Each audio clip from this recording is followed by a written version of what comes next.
All right, today we're going to unpack something really cool, the unique structure behind the TOI DLT Foundation. It's a totally different way of thinking about how an organization is built, especially for a decentralized world. So let's just dive right in. It all boils down to this one huge question that kind of flips traditional business on its head. How on earth do you build a massive global company that has, well, no single owner? No CEO calling all the shots, no board, no VCs pulling the strings. The entire TOI structure, it's an attempt to answer that exact question. So here's how we're going to tackle this. First, we'll look at the foundation itself, the blueprint. Then we'll get into who actually owns this thing. We'll check out the 6 operating arms doing the heavy lifting, figure out who's in charge with governance, and finally, connect the dots between code and law. Sound good? Let's go. Okay, first up, the foundation.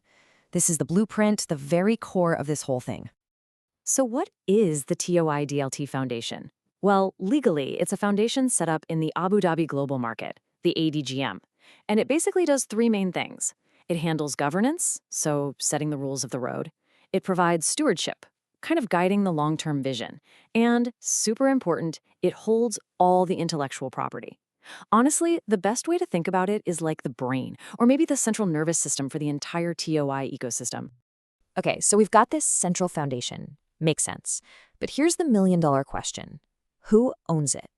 And this right here is where things get really, really different from pretty much any company you've ever heard of. And the answer is, well, it's actually pretty simple. And it's spelled out right in the legal docs.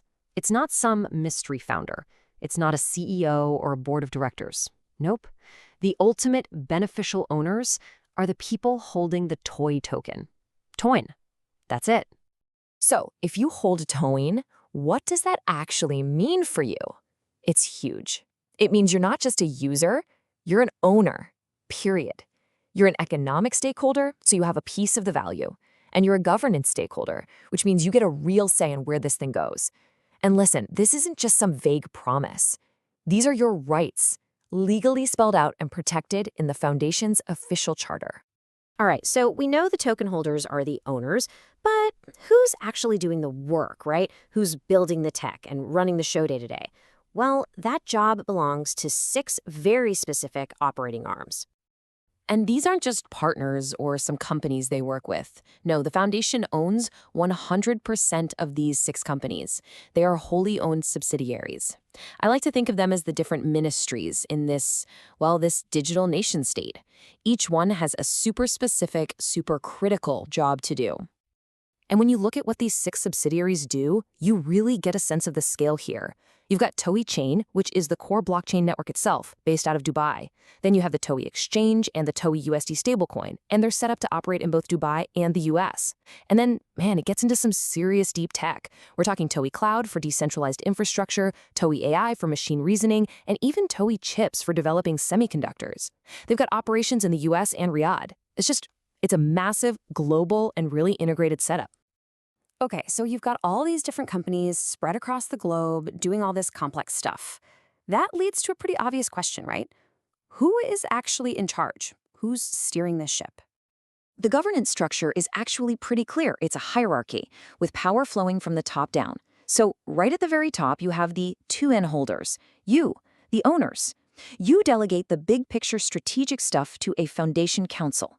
Then, under that council, you've got these specialized committees watching over specific areas. And at the bottom, doing the day-to-day work, is the executive management team that actually runs those 6 companies we just talked about. And we're not talking about some generic, planning committee. These groups are hyper-specialized. You've got one just for audit and risk, another one dedicated to the core technology and the protocol itself, a committee for managing the treasury and tokenomics, which is huge, and maybe most importantly in this space, a committee focused on compliance and ethics. It just adds this really professional, robust layer of oversight to the whole operation. Okay, and that brings us to the final piece of the puzzle. And honestly, this might be the most mind-blowing part of the whole setup. It's how they've built a bridge to connect the digital world of code with the very real world of law. It's this really clever 2-sided system. Think of it like this. On one side, you have on-chain governance. That's all the stuff that happens on the blockchain. token holders making proposals, voting on stuff, signaling what the community wants to do. But on its own, that's just digital consensus. The real magic happens on the other side, the off-chain legal wrapper. That's the foundation's actual legal charter, operating under real-world law in the ADGM. Its job is to take those on-chain votes and decisions and make them legally binding, enforceable.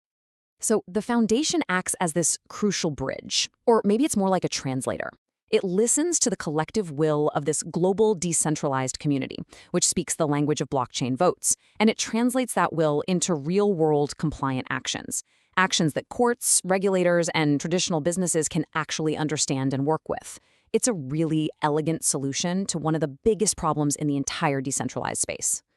So there you have it. It's an incredibly ambitious blueprint for building something that's truly owned and operated decentrally. But it leaves us with this one big, lingering question, doesn't it?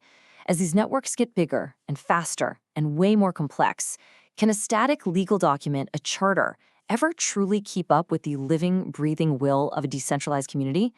I guess that's the multi-trillion-dollar question for the future. Thanks for digging into this with me.